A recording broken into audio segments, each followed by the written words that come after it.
Hello and welcome to Back to Basics with Sandra and Lyndall. Today we have a very special guest, Almira, who is a business and relationships coach. So welcome. Thank you. Thank you for having me. You're welcome. So tell us a little bit about what you do. This is a very interesting question because literally on the way coming here, I had an idea of how I'm going to introduce myself moving forward. And this is what I do. I help women heal their mommy and daddy issues so they can be well paid, well loved, well pleasured. Well paid We and love well that. paid. I love all of those things. I want all of those things. Yeah. Okay, I'll just that's amazing. Yeah. Thank you. Great. And how long have you been empowering women in this space for?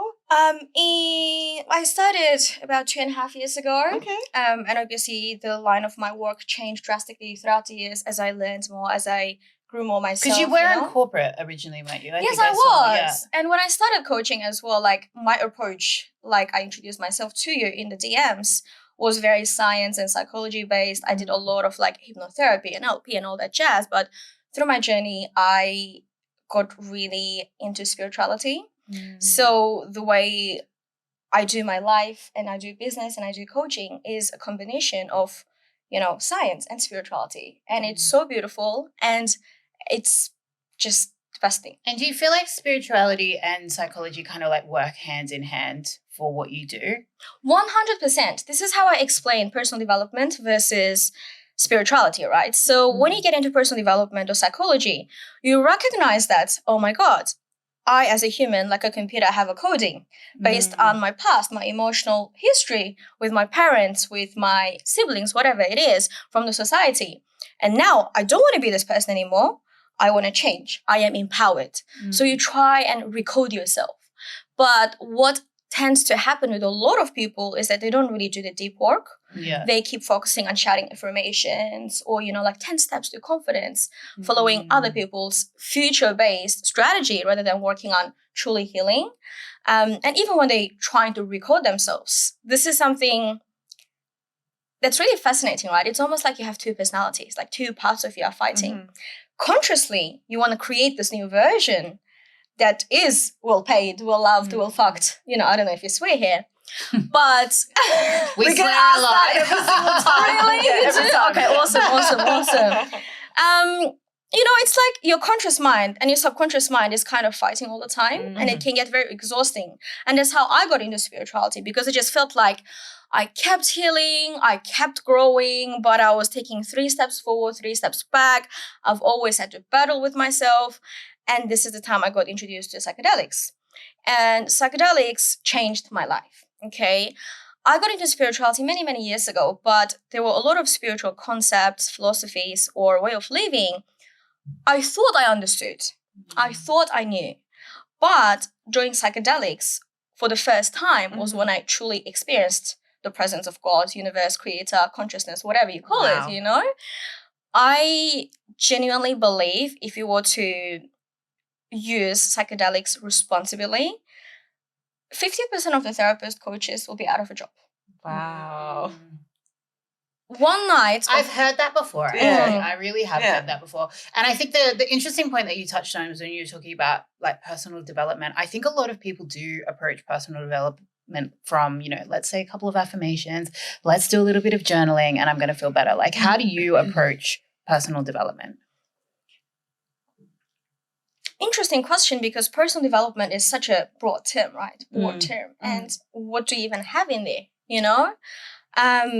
Affirmations, journaling to me is very surface level work. And sometimes it can be very dangerous because you're lying to yourself, right? You're like, I'm screaming at me mirror every day. I'm a millionaire. When you you live in your mom's basement. Like, you're not manifesting, you're actually creating what we call something called cognitive dissonance. Yeah. It's basically the difference between who you think you are and who you actually are. Who you say you are versus who you actually are. Yeah. So if you're shouting to the mirror, like, I'm the hottest woman in the world and I'm a billionaire, but deep down you don't believe in it, you're widening the distance between the two, and it actually does more damage than it does good, Where did this first come from? Like, you've got an accent. What's your background, and where did your? We're going We can, but that's going to take a little bit. But you know what? Just briefly. Okay. Can I have a few minutes? Yeah, of course you can. The reason is I really appreciate this opportunity because I would love to raise as much awareness about my culture as possible. So have you guys heard of Uyghur people? Okay. No. So I'm from Central Asia, where Uzbekistan, Kazakhstan, Tajikistan, all these countries are. My country once upon a time was called East Turkestan, but unfortunately it doesn't exist anymore. It's under the colonization of the Communist Party of China, and there's massive ethnic cleansing, genocide going on where there's about 3 million people in concentration camps, women getting sterilized and organ harvesting, slave labor, all that jazz. It's a very sad story, and that meant that I grew up in survival mode, and I noticed that deeply when I moved to Australia, especially seeing the difference between the people here versus me, how chilled, relaxed, in peace everybody was. I know nobody really is, but compared to my state back then, How old were you when I you was came in here? anxiety. I was 13. Okay. But a lot more happened afterwards because, moving countries in that age is not very easy.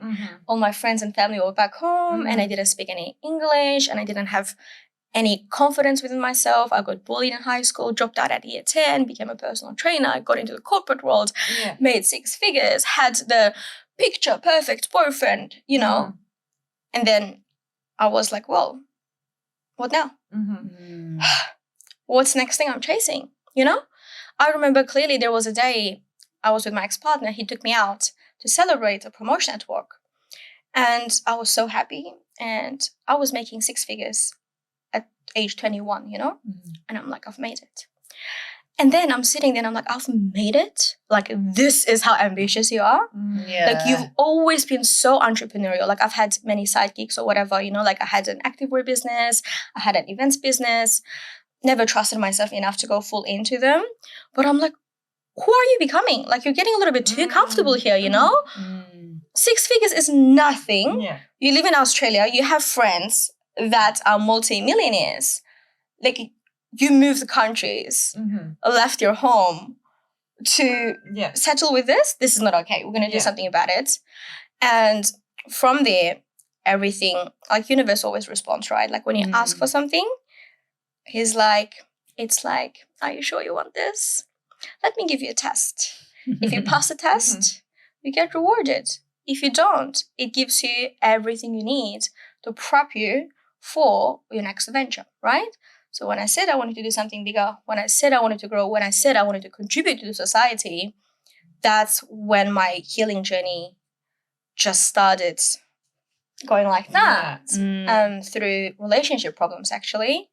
One of the reasons I'm very passionate about relationship coaching now and helping people have relationships, healthy relationships, not just attracting them, but also maintaining them. I always say that I would forever be grateful for my ex-partner for many, many different reasons, but one of them was all the triggers. Yeah. You learned through that. Learning, I learned so much about myself. I started my healing journey. Like, one day I threw my shoe at him and I was like, this is not who I want to be. Yeah. Why am I like this? It's like, once I get angry, I cannot control myself. Was I raised by wolves? No. That was the day I decided to take my healing seriously. Before then, I was one of the journaling and affirmation girls, Post-its on the mirror. Exactly. We've all been there. Yeah. So, I mean, what changed? What changed for you to kind of step up and level up in that healing journey? What changed was I started...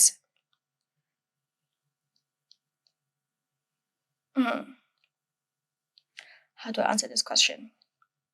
Because I feel like, I mean, you mentioned that like the journaling and the affirmations was something that you did, but it was, quite surface level. So like, where do you go for, like, if you were to give advice to any of your clients and they are taking those steps currently, they are writing in their journal, they are sticking the post-its, like what do they have to do to get to that next level of healing? Okay, for me was getting help, getting support from coaches, hypnotherapists, and hypnotherapy changed my life. And I incorporate that into my coaching right now as well.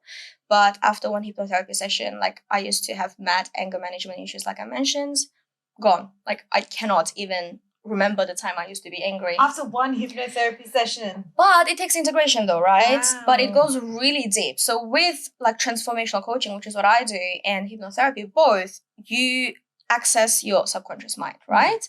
So in hypnotherapy in particular, we put your brainwave down to theta. Theta is how you were operating before age 7. So if you have anger issues, we go to the core of where that started and we heal that, rather than telling yourself every day, I am in my feminine energy. You know, I don't have anger issues. I need to be soft. Sounds Have like you guys seen the TikTok? sounds like me when I get a frustrated email. Have you got a mirror in Nicole's mirror? Because I see a lot lately, there's a lot of people that are doing there's one that comes up a lot on my social media. She's like dancing and she's like in her feminine energy, and then they're in the bush and all these women are dancing together and all that. And no, like I don't know, that's working for them obviously, but what's the difference? Like, why did you not go down that path of the dancing and the healing through? I am. Yeah. I incorporate all of that. So I take pride in the fact I do 4-dimensional healing for people. So spiritual, mental, and emotional, and embodiment basically physically, right? Like for example, in a lot of African cultures, Middle Eastern cultures, belly dance, twerking is to shape off your traumas in your hips, for women especially, because women, our trauma is kept around our hips. There is that explains a lot. That actually does explain a lot. That's if you do hold body fat around your hips a lot, that's the same reason. There's an amazing book I would recommend to everybody. It's called Body Keeps the Score. Body Keeps the Score? Yeah. There's actually been studies done that 90% of chronic illnesses are caused by suppressed trauma. And the definition of trauma is so misunderstood by people. Trauma is any emotion you couldn't express that got trapped within your psyche. Yeah. And a lot of times they get trapped on different dimensions, right? Sometimes it's within your subconscious mind. Sometimes it hurts the heart. Sometimes it gets trapped in your body, you know? Yeah. So dancing is great embodiment, but that on its own is not enough. Yeah. Okay. Yeah. So why do people, so why do you feel that people need to go through like a journey of healing to become successful? I think, you know, especially on TikTok and Instagram at the moment, you've got these kind of gurus out there at the moment that are like, you know, you've just got to work harder if you want to be successul, like no excuses, like that whole like hustle mentality. Whereas I feel like you've got like a really kind of feminine view on like in a really holistic approach to being successful, which I really love. I love that about your messaging. Like, why do you think that's so important to kind of flick the switch on like just being hustle? This is my favorite topic. I feel like I'm stealing your show. That's what you're here for. That's what you're here for. Okay, good. Now I'm going to go wild. It's not about us. It's about you today. Be careful what you wish for. That's all I'm saying. So, the first question is, how do you define success? True. How? I would love to know. I feel like everyone's going to have a different definition. Yeah. Well, success for me at the moment is a balance between what my heart desires in terms of like what sets my soul on fire and what sets my family's soul on fire. So seeing that balance, like, and when that imbalances, that's when I know something's off. So yeah, that's success for me. Okay. What about you? For me, I've just gone through like a really big kind of life change. I've had like a midlife crisis and kind of just quit my job because it was making me grossly unhappy. Now I'm doing something that I really love, and I'm doing that part-time, and I'm also doing a lot of freelance work. So kind of really kind of pushing my entrepreneurial self a little bit more, which is really kind of lighting the fire within. So for me, it's really about experiencing that more. This is only a recent event that's happened. So just kind of getting a little bit uncomfortable again I think when you, as you probably know, being in a corporate job, you get really comfortable, I think. But for me, it's nice to be comfortable. It's nice to have that paycheck. But at the end of the day, I just wasn't really happy. So for me, it's just to kind of like, finding my happiness again. Finding what gets me really excited and that sort of thing. So what's really interesting about both of your answers? Nobody told me about making $1 billion. Mm-hmm. Oh, that doesn't matter anymore. Hustling all day, every day. Yeah. So the definition of success, like financial success, is one element of being successful or living a successful life, right? And there are all the other elements. Yeah. And because we live in a capitalistic world, there is a huge amount of spotlight that's put on the financial success element. Yeah. And what happens is a lot of time people don't even want to make money for themselves. They want to do it. It's like Gary Vee once said. He was like, stop buying dumb shit to buy dumb shit to impress people you don't even like. Yeah. So you can start your business. It's exactly like that, right? Like, I'm going to ask you another question. What is your financial goal right now? For me, I want to in the kind of career path that I'm in now to have consistent 10K months. That would be mine. But at the same time, I don't kind of care about that either, if that makes sense. Like, it's a nice to have. But Can it's I have not my one full number? Focus. 10K. 10K. Sandra. I don't have one. I honestly don't. I don't have one. Yeah, I don't. It's funny, my perception of money and success and having all the things has changed dramatically over the past 5 years.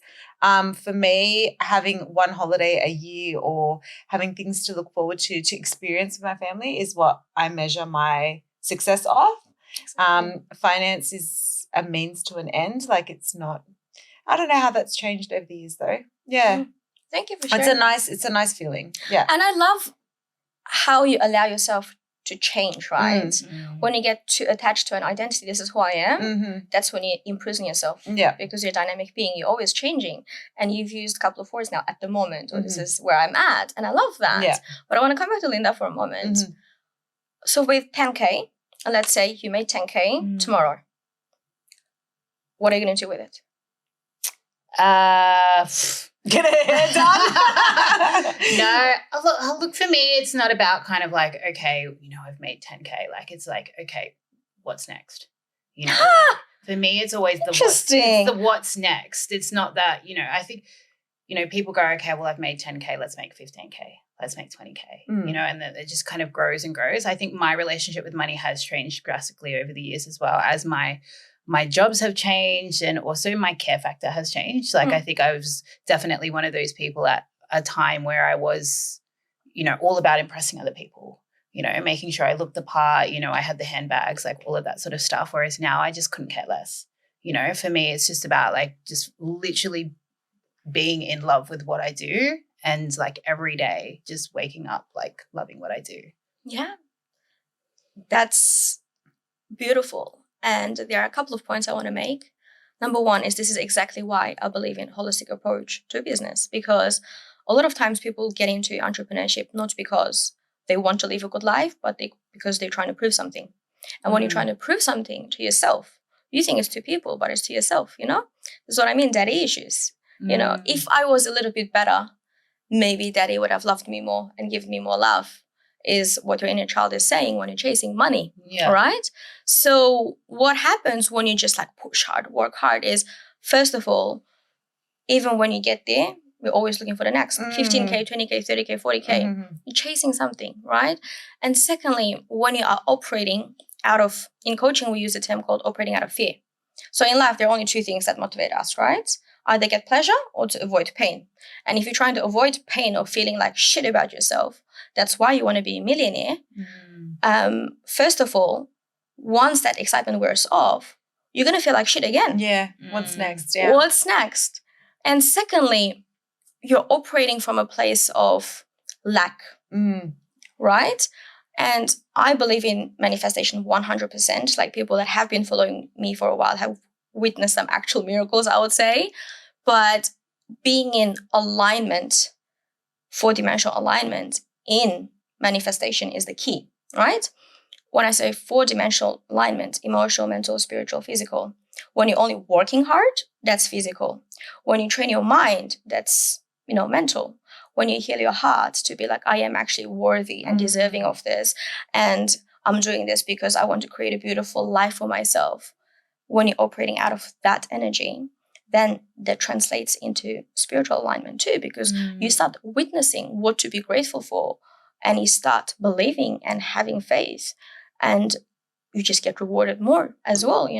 This is something that's been proven by science. People talk about quantum science. I love how human beings want to play God. We want to understand everything, and spirituality wise, like, people live by, law of attraction too. So yes, you can be a multi-millionaire without healing. I have many friends that have gotten there, but none of them are happy. Why? Because they've all been operating out of pain. And the thing is, because they've had to go through so much roadblocks on the way to success, I feel like they're very tired at the same time, It's almost like they've made it, but they're like... That's why you see a lot of, I guess, famous people take their own life. Because they're just constantly, I guess, operating out of emptiness. Yeah. And they're chasing something that they'll never fully get. I don't know, obviously, the underlying stories. But, yeah, you see a lot of people get to that point and you wonder why, or they take drugs, or they just ruin everything that's laid out for them, Yeah. I feel like I'd like to experience what sadness feels like in a Mercedes over a hatchback, though. That's going to be locked in parking at 7 o'clock. That 10K will come in handy. Yeah. Look, I love money. I think you can be spiritual as fuck and connected, an awesome human being, vibrating, beautiful energy. Yeah. And still have earthly desires. We are human beings.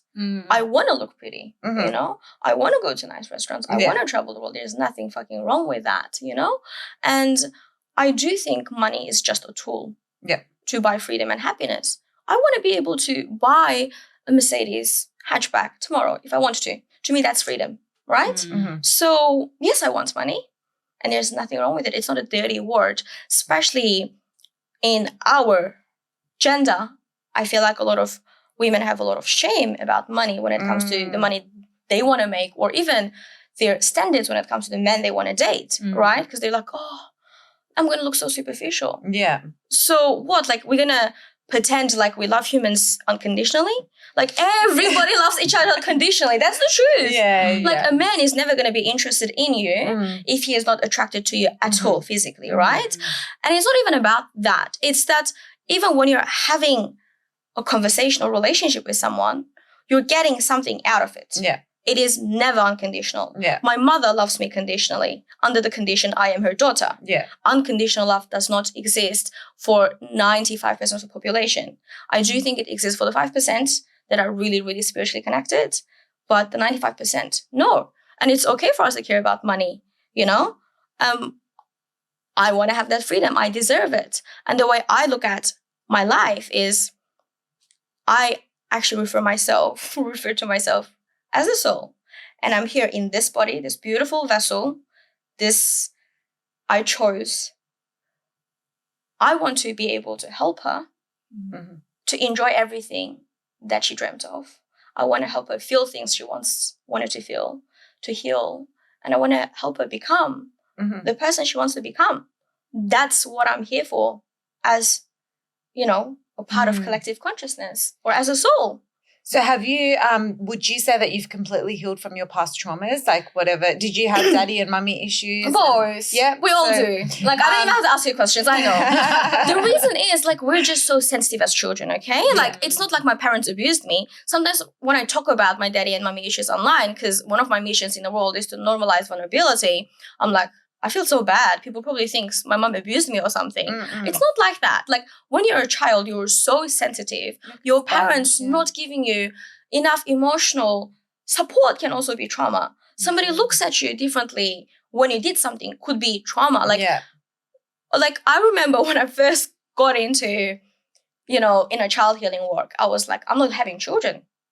Like, the thought of having children gives me anxiety because I don't know if I can raise a child without traumatizing them. And throughout my journey, I realized, you know what? I will, probably. somewhat traumatize them, but that's okay. I'm going to trust them to take care of themselves. And that's a part of their journey. I'm going to do my best. Yeah. But parenting doesn't come with a handbook, you know? Yeah. Our parents didn't know what they were doing. Just like, here you go. And you're like, now I got to do the dishes and cleaning and raise this little baby that's crying for no fucking reason. I haven't washed my hair for 3 days. Like, you can be the most conscious human being, but once you have that responsibility, I've witnessed this from my best friend. She's one of the most grounded, conscious humans I know. And she is practicing conscious parenting and she's doing a great job. But I see it. It's tough, you know? Yeah. And I think this is one of the reasons a lot of people don't get into the healing work because they feel guilty. They're like, oh my God, if I got into this, that means I'm blaming my parents. No, it's not about pointing fingers. They did the best they can. But in order to heal from that, you got to acknowledge that it exists, you know? You can hold people accountable for their actions rather than dismissing them as a human being, you know? Was my dad a horrible person? No. But did he have some bad traits as a father? Yes. Was my mom a horrible person? No. But she did her best and she had her own traumas, you know? Yeah, so she hasn't obviously, that's what I think one of the things is realizing that our parents were born in a different, you know, generation to us and they didn't have what we have now. Like they would never be sitting where we're sitting talking about this so openly. Imagine how much they had to suppress. Yeah. You know, Exactly. It's crazy to think that. And you can see it when you speak to them and when you like, you know, when they say certain things, you're like, that's come from somewhere else. That's a learned behavior that you have, you know? I love that. Yeah. And, you know, like learned behavior, if I can go off on that, I think a part of healing journey that a lot of people struggle with is self-forgiveness, right? Looking at the past version of themselves. And what you said right now was the key to that, you know? Learned behavior. Oh, I can't believe I used to be a people pleaser. I let people walk all over me. It was a learned behavior. Like you had to learn that in order to protect yourself because that's how you thought you would be loved, you know? So just like we can extend that compassion to our parents, I believe it's also very important to take a moment every day to recognize, maybe today I was 15 minutes late to the podcast recording and I did this and I did that. I fucked up 3 things. But why though? Oh, that's why. Oh, poor you. Yeah. You know, like we're going to do better tomorrow, 1% better tomorrow. Yeah. So you speak about like feminine energy quite a lot. So talk to us a little bit about that because I feel like especially women that, you know, are on their kind of entrepreneurial journey really step into their masculine selves. Like boss babes. Yeah, like you got to be that boss babe to kind of, you know, be seen essentially as women. Like why is it really important to kind of step into your feminine energy? Okay. Why do you keep talking about topics I can go on a tangent? That's why you're here. We want to know. Yeah. Feminine energy work changed my life and it was very unexpected because the reason I wanted to heal my feminine energy and step into that was because of my last relationship. And I promised myself I want to be so in my feminine energy, heal all my past traumas. So next time when I meet someone, you know, like I want to attract someone that's in their healthy masculine energy and I want to be able to maintain that without clashing all the time. What I didn't realize was that healing my feminine wounds helped me so much in unexpected areas like business. I'm telling you, if you're operating out of your business energy only as a woman in business, you're missing out on so much money. You know why? Because one of the beautiful traits about the feminine is the art of receivership. Yeah, right. If you don't know how to receive, if you don't know how to ask, if you don't have the worthiness, which are all essential to being in your feminine energy, you're leaving so much money out on the table. So what do you feel that like women need to change to kind of be like... heal their daddy issues. Yeah, right. Okay. Okay. Well, this is 2 different layers, right? Society and your dad. That's why you're in your masculine energy. You might think it's your ex. It's not. He triggered it. That's case closed. You know, like if you were emotionally neglected by your father, or maybe you grew up in a house where you were really rewarded for having great grades at school, you know, maybe you were the show child everybody put on a pedestal. You felt like you had to perform to be loved, all that jazz. Like you're associating love, you're associating success, happiness, joy with doing, achieving, right? Mm-hmm. And when you're in that energy, you are in your masculine, right? And this is why women make up these stories in their head about, oh my God, men are so intimidated by my success. No, they're not intimidated by your success because you're in your masculine energy. That's why they don't like you, because they want to be in their masculine energy. The type of man you want to be with, the masculine man, the quality man, the one that's going to take you out for dinners and open the car doors. He doesn't want to be with someone that's going to compete with him, right? Like, it's so funny to me. Where's your notepad? I feel always think, I was like, she's talking about me. She's talking about Linda, let me tell you something. Linda. Sorry, I'm so sorry, but it works perfectly. Okay. Linda sounds more feminine. I love Linda. It's unique. Yeah. So one of my friends told me something. I laughed at it, and it changed. Like, literally, it was the last piece I needed to shift my mindset from men are intimidated by my success to actually, no, it's my masculine energy. He gave me this example. He was like, let's say you're dating a really good looking guy. I'm like, yeah. And every morning he wakes up, does his skincare for half an hour, does his hair, and you have to wait for him when you go out. Do you think he is competing with your beauty? Are you intimidated by his beauty? Or are you just annoyed that he's acting like a woman? Yeah, I would get the ick. Yeah. Exactly. Yeah. So it's not that men are intimidated by our success. And this is a very important piece for a lot of female entrepreneurs out there, because subconsciously we have fear of success built in, living in the society, especially in Australia, tall poppy syndrome. And if you have the idea subconsciously or consciously that men are going to be intimidated by your success, of course you're going to keep yourself small. Because you think if you become too successful, you're going to end up all alone. That's not true at all. You can be in your feminine energy even when you're a boss babe. In fact, you cannot be an actual boss babe if you are not embodying healthy feminine energy, And it's not about men, not about relationship. It's about your relationship with yourself. Yeah. Because when you're not owning and embodying an essential part of what makes you who you are, you're abandoning a huge chunk of who you are. And you are the only person that's going to be there until the day you die. So that's the most important relationship. The relationship you have with everybody else is just a reflection of that, And do you feel like with the clients that you work with, that is something that is really hard for those women to let go of? Like stepping away from their masculine energy because it's so familiar? Yes, depends on the stories they've got around having to be in their masculine energy. A lot of women think they have to be in their masculine energy to be successful in business, because the way that we live, the way the world works right now, it really rewards the and also in corporate, if you're in a corporate world, you have to be like that strong, bitchy, I don't know, just in my experience. I feel you gotta be... Okay, I disagree. So that actually, my corporate job was what kind of started my journey with feminine energy, because I worked in tech. It was a very male-dominated industry, and I kept complaining about there was so much discrimination. And one of the things my old CCO told me, he's like, you're so silly sometimes. I'm like, why? He's like, you have something that nobody has. Because I worked in B2B sales. I used to recruit other IT companies to sell our products and stuff like that.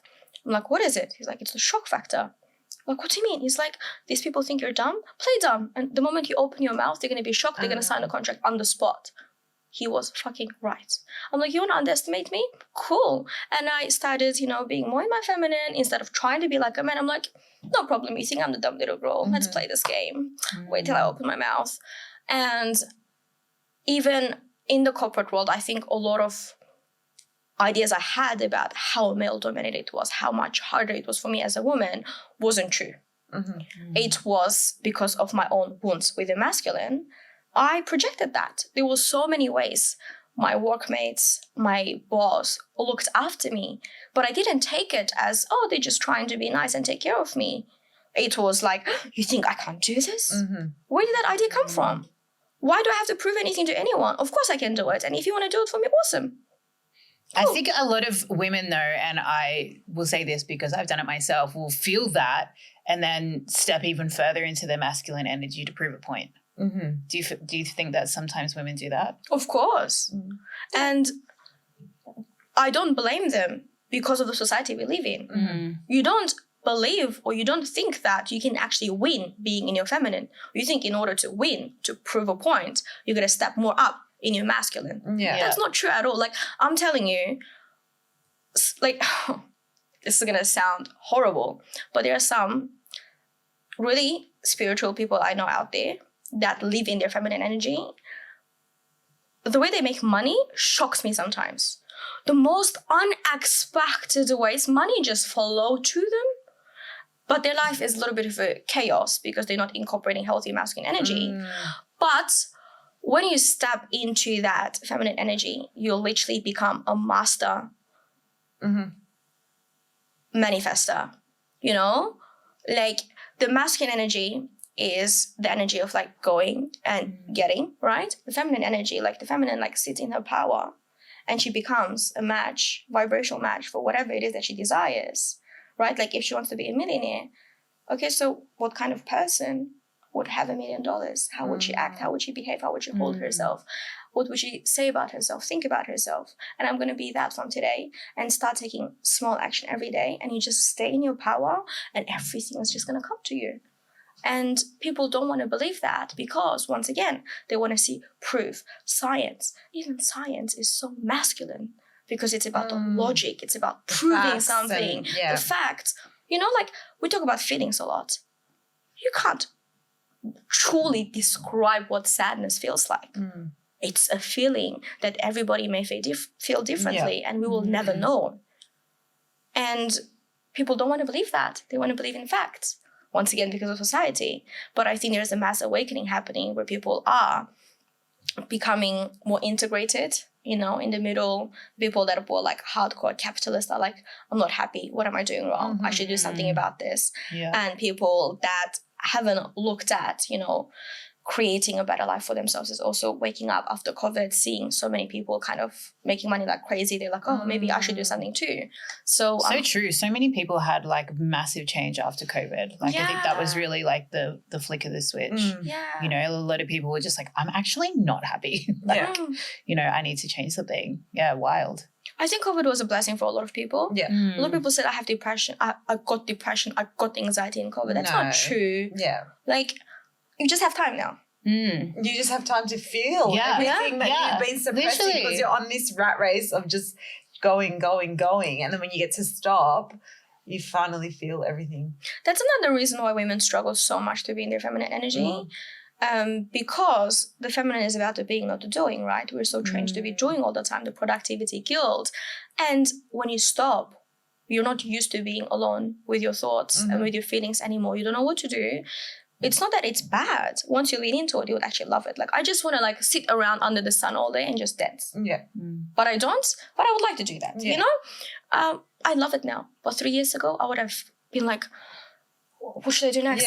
I can't. I find I struggle with that. Like when I have a moment to myself, because I do so many things and I have 2 children as well. And I just like sometimes on the weekend, but I feel like my energy deplete and then I know that I have to stop and just take that couple of hours to just deflate pretty much and then go. And then I know that I can start going again.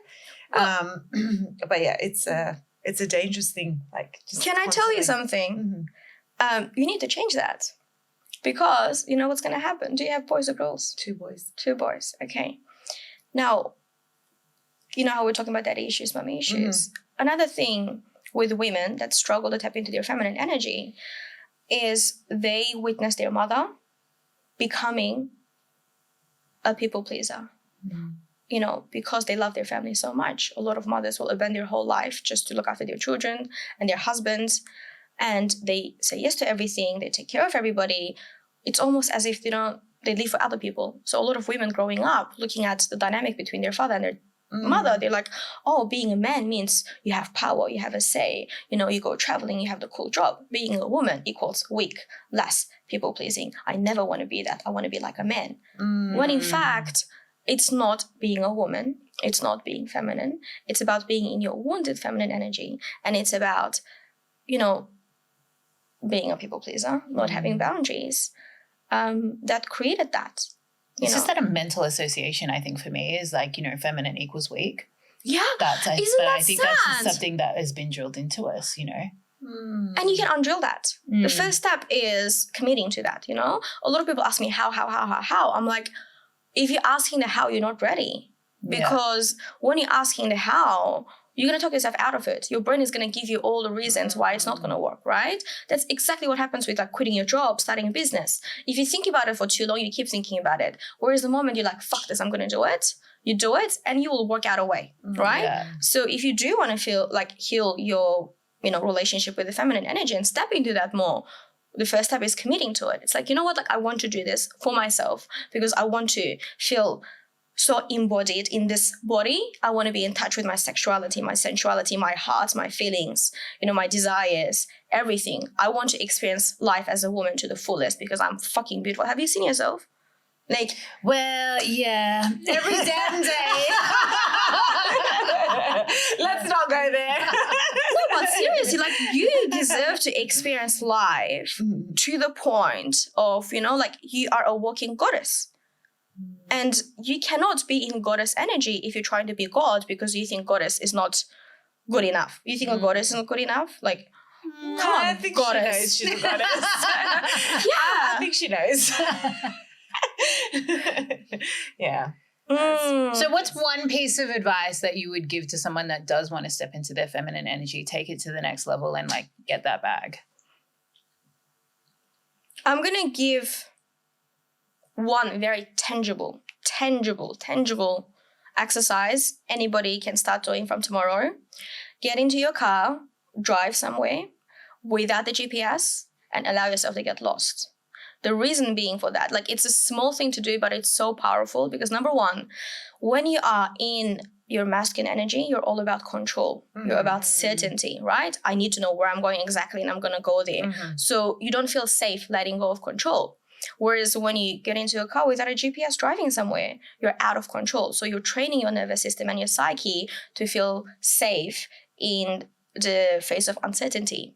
And another thing is you learn to slow down because you're not, usually when you get into our car, it's like, all right, I'm going to go there. I'm going to calculate. Yeah, exactly.